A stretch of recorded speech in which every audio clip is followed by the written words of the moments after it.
কি হলো বাড়া? আমি ক্লাবে কি করছি? রাতে মনে হচ্ছে মালটা একটু বেশি খেয়ে ফেলেছিলাম।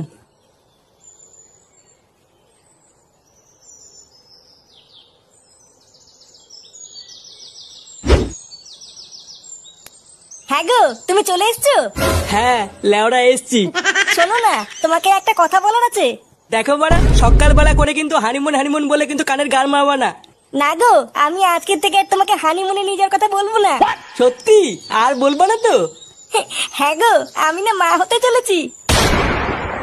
মা হতে চলেছে মানে? হ্যাঁ গো, আমি সত্যি বলছি। এইসব কি বলছো? লেওড়া, আমি এখনো পর্যন্ত মেশিন পত্রে হাত হইতে পারলাম না, এইদিকে মেশিনে জং ধরে গেল।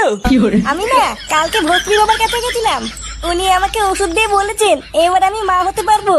ভস্রী বাবা? সেটা আবার কি? ওই তো আমাদের গ্রামের ওই বটতলায় বসে।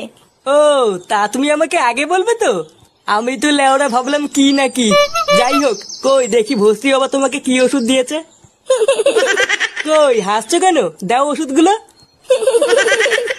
ধুর লেওড়া, বাড়া আমি ওষুধ চাইছি তুমি দাঁত কেলাচ্ছ। দেখাতে হবে না তোমাকে ওষুধ, আমি নিজে গিয়ে ভস্রী বাবার কাছ থেকে দেখে আসছি।